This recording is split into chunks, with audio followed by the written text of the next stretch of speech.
Hello and welcome to UCTV Alive for Kids. I'm Louise Grimmer from the University of Tasmania and it's wonderful to have your company. I'm really excited about today's episode because it's all about gaming.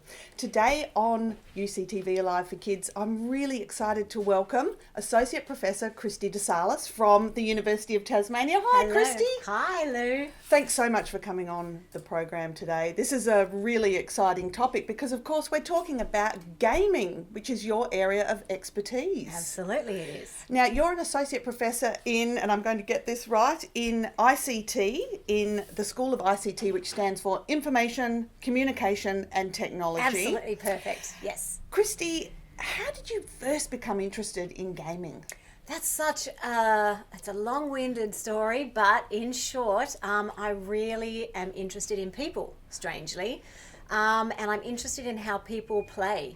And I'm interested in how play allows people to learn and how it allows them to improve their lives and make really, really positive changes. And so because I'm interested in those kinds of things, I found some great people to work with who actually do the development, so technical side of gaming as well. So we formed a team and we started to create some games that are both entertaining and playful, but also make some really important changes to the world.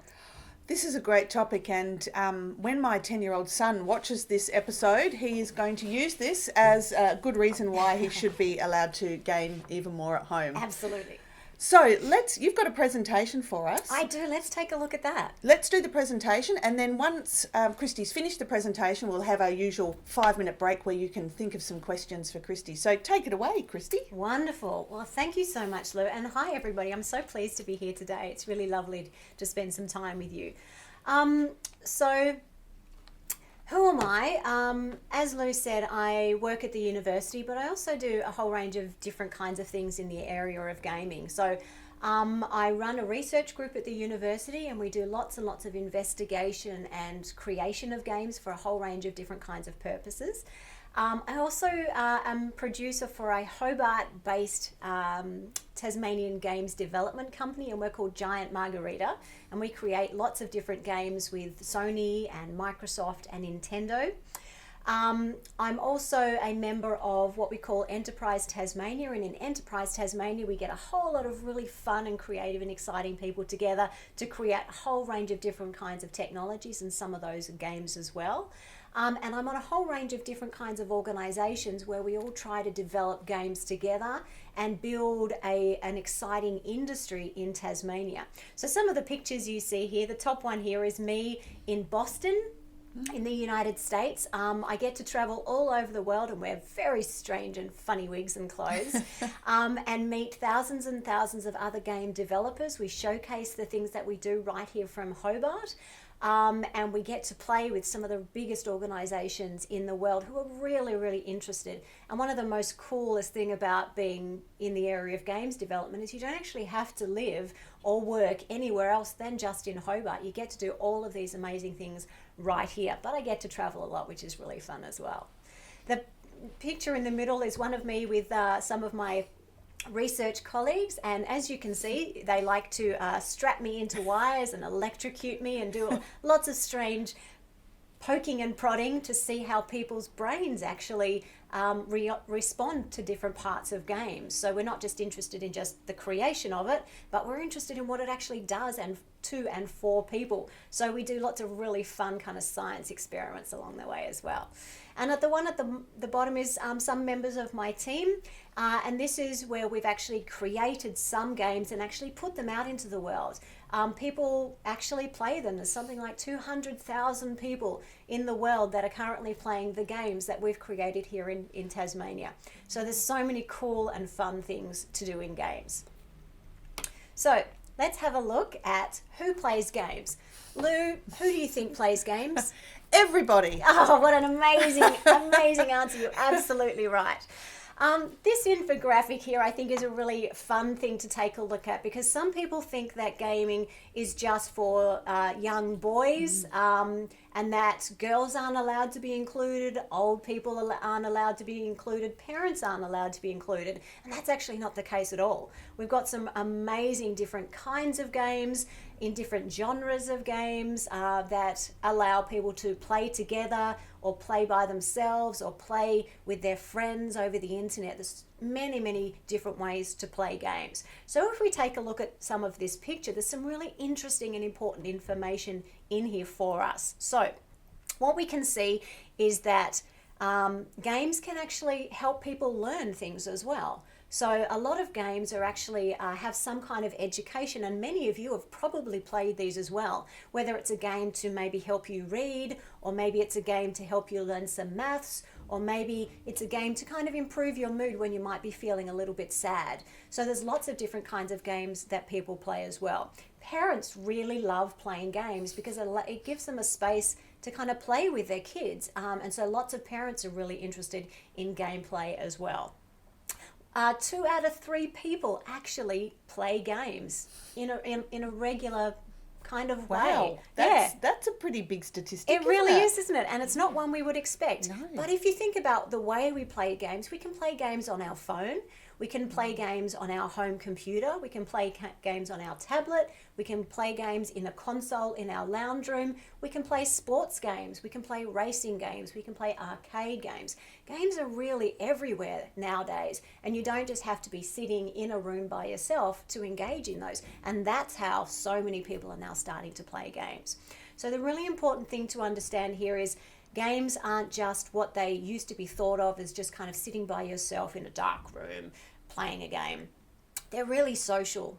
They're really good for you in many ways. They develop some really great brain skills and physical skills and strategy skills and figuring out problem skills. So there's heaps and heaps of things you can actually do in gaming. So I just wanted to put this out there to keep you in mind about what gaming could mean for you. It doesn't have to mean the same for everybody, but there's definitely a place for you in terms of gaming. As we can see, as I just said, it's for old people, and we see lots and lots of gaming in aged care facilities because it allows people to maintain physical movement. And that's really good for muscles and strength and memory and those kinds of things. We also see games being played by families. It's really great for building connection and support and trust and care between members of a family group. And similarly, we also see it in schools. So we'll talk a little bit about some of the games that we have created and how they can actually do more than just allow you to have a little bit of fun. Of course they do that. That's what they're designed to do. But they can do a little bit more than that as well. So, can they be for more than just fun or play? Of course they can. This is just a bit of a table that kind of shows the different kinds of areas that games can play a part in. You don't have to worry too much about that. I'm just going to show you a bit more of a fun example. So, Lou, here's our first quiz for you. Can you take a look at this and tell me what you think this game is actually trying to teach people or help people with? So what we can see is a lovely little female character, and she's wandering around this environment. She's following a path. She started in a really open, sunny environment. Now the weather has changed and things are getting a little bit more difficult, and she's wandering around. She's collecting items. She seems to be on a bit of a quest. What do you think this is about, Lou? Oh, goodness. Is it about she's trying to collect things? Yep. Moving through different environments. Is it about spatial awareness? I don't know. That's perfectly fine not to know. Now, the reason you don't know is because this is designed to do something that you don't have to think too much about, and it's what we would call a game for change or a serious game. Now, what we've got here is this just looks like a game. It just looks like something that might be familiar to many of you. You have some quests, you have some things to achieve, you have some things to collect, but the question is, why are you doing that? Now, what you can't see at the moment is this is connected to houses. People's energy use feeds into this game. So you know that when you go home, you have a fridge, you have lights, you have an air conditioner, you have a dishwasher, and we wander around our houses, and sometimes we leave those kinds of things on. And all of those things are using power or energy. Now, which takes a lot of energy, a lot of time, and a lot of cost. And obviously, in the environment that we find ourselves in the world today, we want to reserve those kinds of resources and use them as the best we can.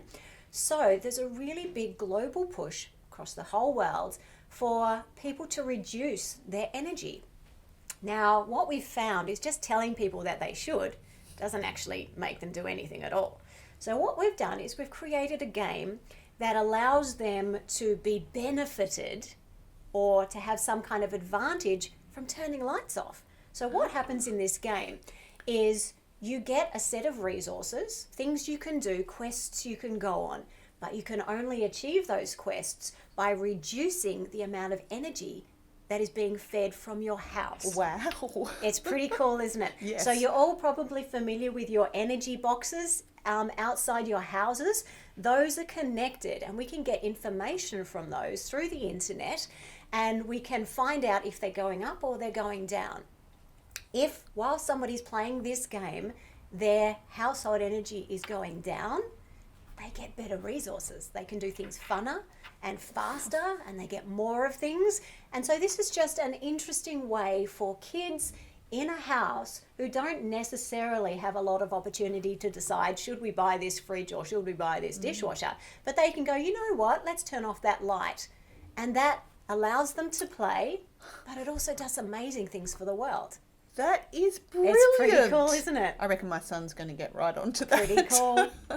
So this is an example of what I was calling a game for change, or a serious game. It's fun. It's playful. It looks fun. You could just spend time in it, just like you would with any other game. But what it also does is does some really cool things for the world. Let's have a look at another one. That's my explanation of it, which I just talked through. Let's move on. Here's another one. Now, what we see here, this is an underwater scene. And somebody is going up to that underwater scene and actually interacting with it. They're influencing it. The fish are moving, the water bubbles are exploding. Lou, what do you think's going on here? What's this for? Gee, I'm really on the spot today, aren't I? Again, I'm not sure. It would be fun to be able to touch that screen and have what your finger is doing make some bubbles and things. Yep. But aside from that, I really don't know. Well, it's meant to be fun. That's exactly what it's designed to do. It's meant to be fun. It's meant to engage people in coming up to it, to moving around, and to interact. Now, who might benefit from that? Well, if you've ever broken something, or you've ever hurt yourself, and you need to do some exercise or rehabilitation, that's actually what's happening here. So this was designed with some amazing colleagues we have in hospitals who help people who have had some stroke issues, so some problems with their brain that makes their arms and legs and body move a lot more slowly or make it a little bit more difficult to move. And what those people need is lots and lots of exercise and repetition and movement. So if you've hurt yourself and you have to do exercise or you have to stretch, sometimes that's a little boring and it's a little painful and it's not really something that you're super interested in doing. However, if we have this really, really big fun wall that has fish in it that you can go up to and actually feed the fish, you can clean the tank, you can watch the animals have tiny little sea fish babies, and you can play around with them. What it actually means is you're physically getting up, so you're standing up, you're standing in front of something, and to physically move, you're moving your arms, and you're moving your hands, and you're moving your body in different ways, because that's what you need to do to interact with the game. So what we've found this to be really great for is people who need to do those kind of repetitive, ongoing, not very interesting movements. But what they're doing is if you're cleaning a tank, you're actually doing physical movement. And if you're feeding the fish, you're doing a physical movement. And you're standing at the same time. So once again, this just looks like a nice thing to stand in front of and have some playfulness with. But what it does is it physically helps people recover. And that's a really, really cool thing to do as well. That is brilliant. Isn't it fun? Yes, that's Isn't it really fun? great. Yeah. The ones at the bottom are similar kinds of things. So these are for people who have had much more physical damage and can only do basic things with maybe just one hand. And so what we've got is things for them to do with those hands that aren't just move to the left, move to the right, move to the left, move to the right. But what they are is, let's uncover an interesting kind of picture here. Or maybe I'll click on something and in the left, and then I can color something in on the right. So I'm actually having some playfulness, but I'm still doing those kind of movements as well. So once again, games can be really, really useful for helping people get better. It's really fun. That's great. Let's take a look at another one. Oop. This is another one. Now, many of you have seen these kinds of games, kind of simulation or sim games, where you travel around the world and you build kind of things and you get coins and you can build new buildings or new communities and create them however you want them to be. Any ideas, Lou, what this one could be for? Okay, so I've just remembered that a game that I used to be addicted to was Heyday. And it's a similar, I think it's a similar sort of game as this. Okay. I did spend quite a lot of time and effort on that game. So this one is, well, I think it's about building up cities and you get points when you do it. And it's fun. And addictive. Yep. But I'm guessing you're going to share with us that it's got a higher purpose than Oh that. yeah, Yeah. it sure does. Yep. It is one of those games that Yep. does those things. You're allowed to collect things, and when you get more resources, you're allowed to build things, and Yep. you can create a world Yep. of your very own. That's really similar to many games. But the secret here is this helps you stop smoking. Seriously? Seriously, kids, do not smoke. Really important message there. But if anybody that you know does, or any of your parents do, this might help them. So the governments all over the world, also the Australian government, spend so much money trying to stop people smoking because we know it's really, really bad for you. It's bad for you, it's bad for the people around you, and it's really great if we can stop people doing that. And they've spent so many years just, again, telling people you should stop smoking. But if people have an addiction or have a reason that they're smoking, it's really hard just to stop. And so what we're trying to do is encourage them to do that. So similarly, the government has a whole range of information about if you did these things that would help you not smoke. But people don't want to read that. People don't just want to go onto a website. So what this does, this is linked to working through all of that really important medical information. So if people can work through the information that the government is presenting and do some of the activities, they get more resources in that game. They can play, they can build bigger cities, they can take over different areas, they get more points, they get more people within their community. So once again, this is just an extension of something that already exists, but it's a playful part to that. If you want to do better in this game, you want to spend longer in it, you want to create a better environment bigger than somebody else's, you actually have to do some of the smoking cessation tasks as well. So learning about, maybe some of the health benefits or how you could actually save some money by not smoking. This actually allows you to be a little bit playful in exploring those kind of really important issues as well. Doesn't look like no, it. it doesn't. There you go. It looks like your sort of standard, Absolutely. points building game. Yeah, Wow, that's but great. it's important what's behind these kind of Yes. stuff that make these really cool. Just got a couple of different pictures here of different kinds of things we've also created. So a lot of people go to the gym. And a lot of people love going to the gym. It's really exciting and important for them. But sometimes, like me, if you go to the gym, it's not very interesting. It's something you kind of think, oh, I have to do, or it's too cold, or I don't really want to.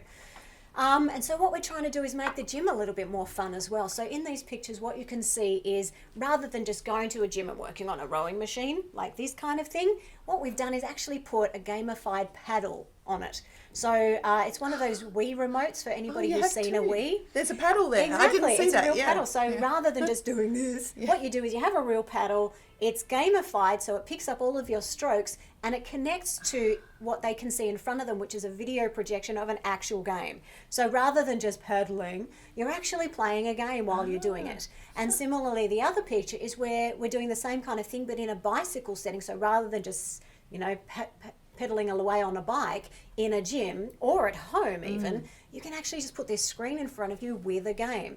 And so what we've found from our research is just putting the playfulness into this process means that people work out harder and work out for longer because they're not thinking about, gosh, this is boring, or gosh, this hurts, or I don't like it. They're going, oh, I need to get to the next level, or oh, I missed something, I have to go back for it. So again, lots of fun ways that you can use games and build games that help people improve something that they want to improve about themselves. That's great. It's very cool. Lots of other ones here. So we have game-based quizzes. So this is one we have at the University of Tasmania where we're helping people learn about parts of the body. So this is great for people who need to learn about nursing or medicine and where all our inside bits are and what we should call them and when we should and shouldn't poke them. This actually just allows them to be a little bit more playful about that kind of learning. And the ones at the bottom are some great work done at the university in the area of pharmacy. They have identified that rather than putting people in pharmacies to learn about how to do that, a safe and comfortable place is actually in a game. And so we can simulate lots of different kinds of working environments and the kinds of interactions people might have, and it allows them to practice and learn without having to do it in a potentially, unsafe environment. So lots of really cool, fun things here, Lou. I wanted to just show you, because most people think games are just the things that you sit in front of by yourself, which they are, and they are fun, and they do really great things for you, but they can be so much more. Yes, I had no idea. It's pretty cool, and this is the area that myself and my team get to work in every day. We get to do the fun stuff with, Nintendo and Microsoft, and lots of people do play with their friends. But in addition to just being playful, they can be really helpful. And that's a really cool thing that we do. That's amazing. I think we should go for our 5-minute break, everybody. Now that you've seen some of these brilliant things that Kristy and her team are working on, have a think about some questions that you've got for Kristy, and we will see you in 5 minutes. Oh, and before we do that, I should just say, don't forget to put your name and your grade and your school, if you can, on your chat, and then I can read it out, and that's always fun. See you in 5 minutes.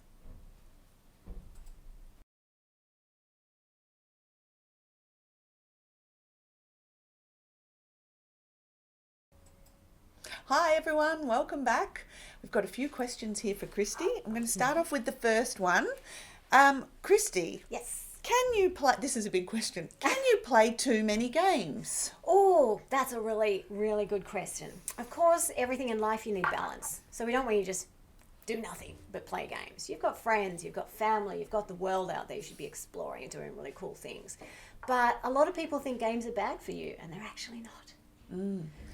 It's really important to understand that games can do some really good things for you, but of course if you spend too much time on anything, that's kind of a bad thing. So balance with games and anything else is okay. I think, as you said, everything in moderation. Yeah.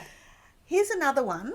Are there some online tools that young people can access on the internet to start thinking about coding or what goes on behind games? Because when we see the games, they look so fantastic, don't they? But that's not actually, what you work on when you're coding a game, is it?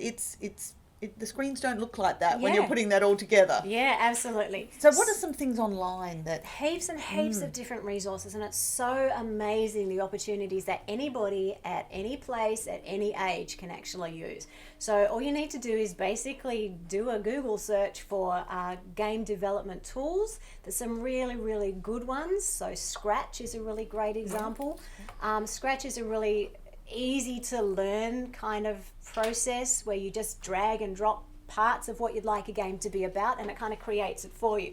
But you're right, Lou, it takes a little bit of time to go from starting to the actual process of there's the game and doesn't look amazing. There's many, many, many steps, but it's just a process. It's just one step in after another, and then you can create some amazing things over a bit of time. That leads me on to a question from me. Yes. My son watches a lot of people playing games. Yes. So he plays games himself, but he spends an inordinate amount of time watching other people play games. Why do we derive such pleasure from watching other people play games? There's a site. There's an app. Is it Twitch? Yeah. Tell us about that and why people like watching other people play games. We get excited by watching people achieve things or having some experiences that we don't necessarily have the capacity to have or the time to have ourselves. So just think about it. If you go and watch somebody play sport and you're really excited when somebody wins, or you watch the Olympics on TV and an amazing person has just won some swimming, you're really excited for those people because they're achieving something, they're having a good time, and it's kind of infectious. And in our brain, we have these little things called mirror neurons, which basically means we can mirror or reflect what somebody else is experiencing. And that's exactly the same kind of things we see on streaming services like Twitch, where somebody could be playing a game and actually experiencing something, but somebody else watching is getting some reflected enjoyment from that process as well. And so lots of these streaming platforms are simply available for anybody, you, me, anybody, to play our game and for somebody to be able to relate to the experience that we're having. They may not be able to have that same game or be able to play at that same level or have the time to even play themselves. And what they can do is kind of get their own level of enjoyment just by watching other people play. It's a very, very common human kind of interaction we have. And we're just seeing now in gaming it becoming more prominent because we have those kind of new interesting streaming services that we haven't really had. But if you think about it, it's not really any different than watching, a sporting match. I didn't even equate the two, but now I do. Of course, we watch people play tennis, we watch people play football. Same thing. We're not playing it at the time. Yeah. It's exactly the same thing. Yeah. That makes perfect sense to me. Yeah. Is there a World Series of gaming? There is esports. And esports is a really, really fantastic competitive approach to gaming. It's really important to understand that not everybody likes competition, though. I'm not really a very competitive person, so I love playing cooperative games with my friends. We all get together, we all achieve something, we all win in the end. But some people really like to be competitive, again, just like sports. And so sometimes we actually have some competitions for people who want to compete against each other in some really, really fun and interesting kinds of game ways. So esports is a massive industry that's really starting to get developed across the world, and you can actually be a competitive gamer. Oh, don't tell my son that. No, I wouldn't mind if he was a competitive gamer. Here's a question from an anonymous poster. What kinds of games do you guys make? So perhaps thinking about Giant Margarita, I think. Yeah. So we make games that are called party couch games. It's a particular kind of genre, but what it means is if you can imagine you have 4 friends and you all go over to one of their houses and you're all sitting there on the couch and there is one screen in front of you, but you all have 4 controllers and you're all sort of playing against each other and you're doing fun, sort of competitive kinds of things. So that's what the kind of games we create. One of the biggest ones we have out there is called Party Golf, and it's a party game in so much as you're kind of having a bit of a yelling and screaming match at each other, but it's a really fun, playful way with just lots of silliness and strange bananas, shapes and explosions and things happening. So the kinds of games we like to create bring people together with just some silliness and lots of playfulness and lots of colour and lots of movement.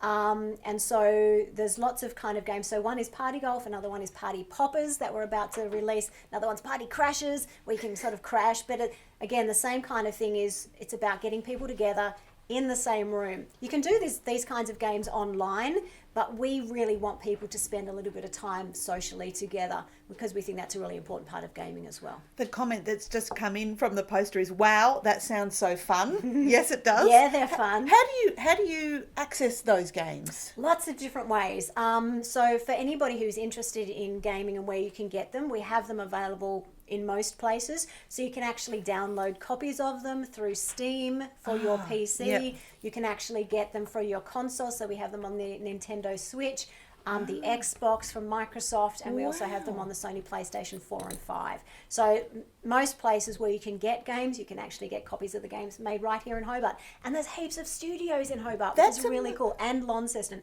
So we're developing this industry in Tasmania. So it's not just us, there's lots of companies across the state who are creating cool games that are actually available on the real live big consoles. And you can go and buy them and just play them. That's why I wanted to ask you. You must have been so excited when your game is available on Nintendo It or on... blew our minds. We were the first team in Tasmania to produce anything on any of those consoles ever.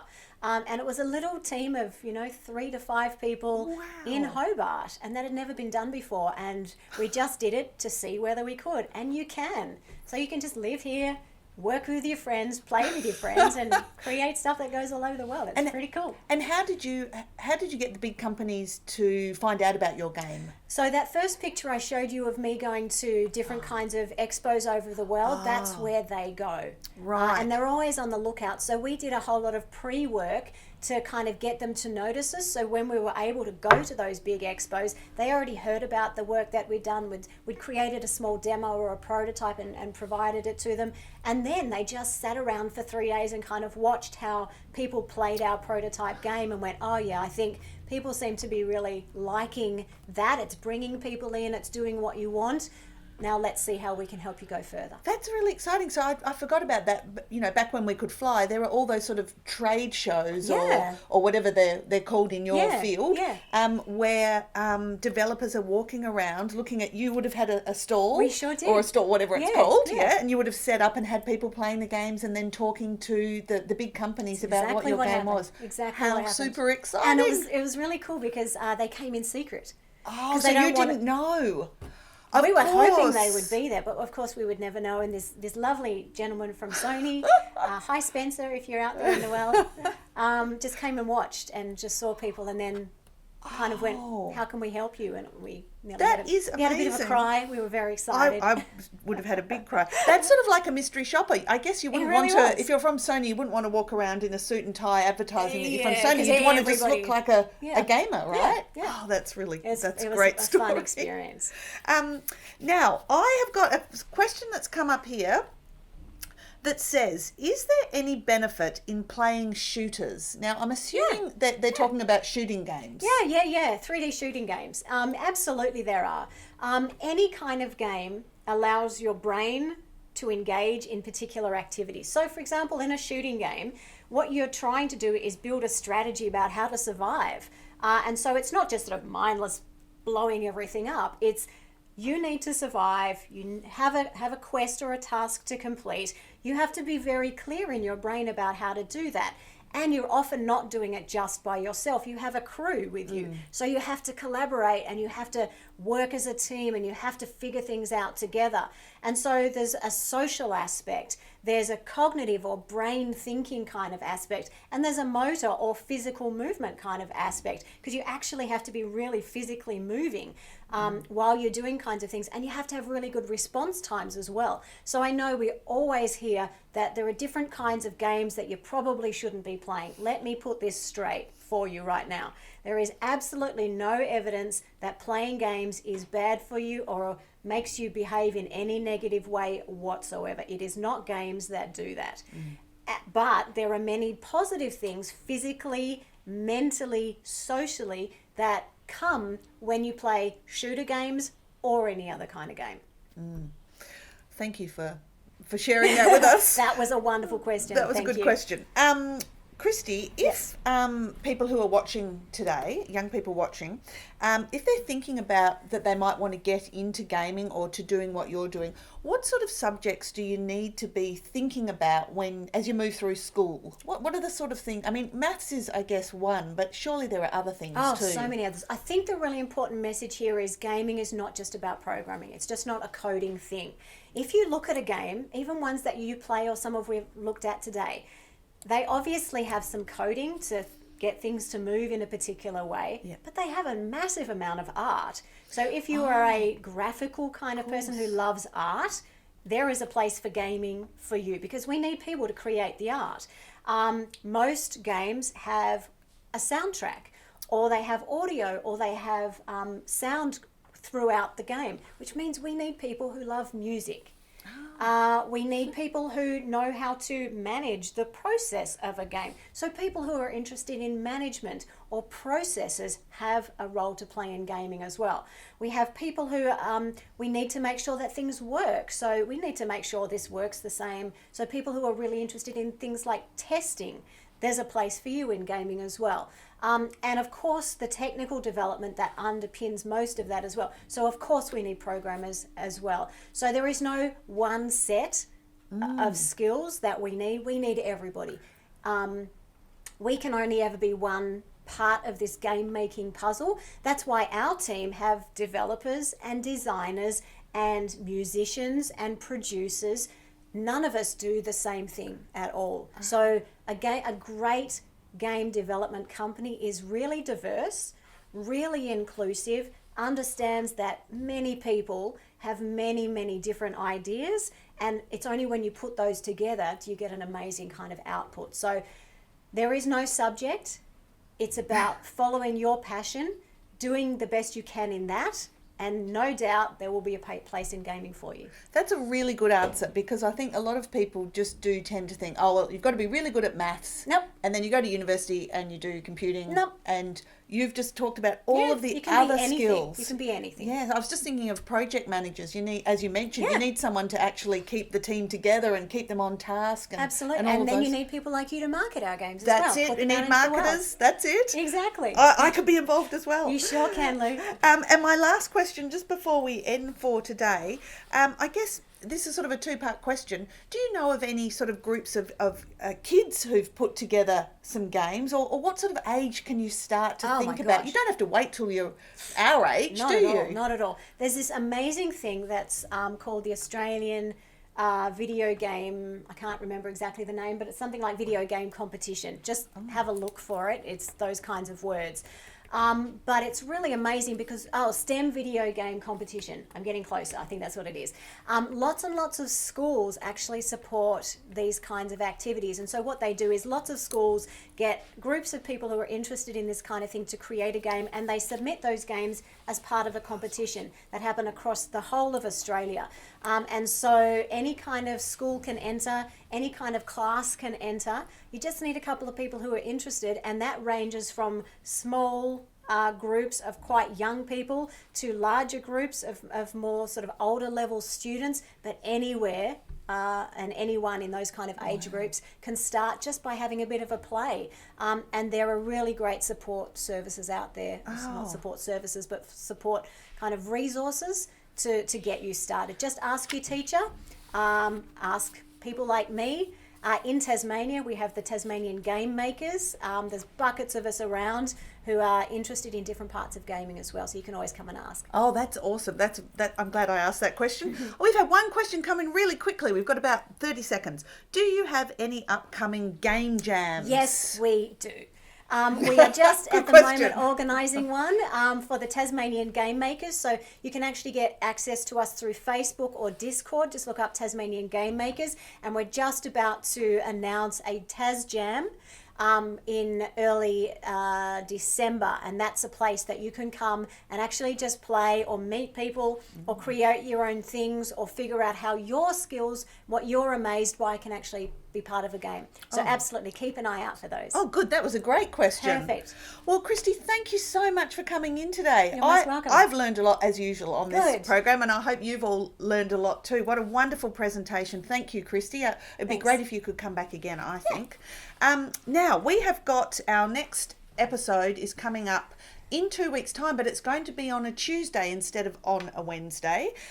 So you can keep an eye on our Underwood website, where you can also catch up on all of our past episodes. But we're going to welcome to the program Vishnu Pralad he's from Geography at the University of Tasmania, and his area is around waterways and rivers. So he's going to give us a presentation on that topic. So we'll look forward to seeing you in just under 2 weeks' time. But that's all we've got time for today. Thanks so much, everyone. Take care. Bye.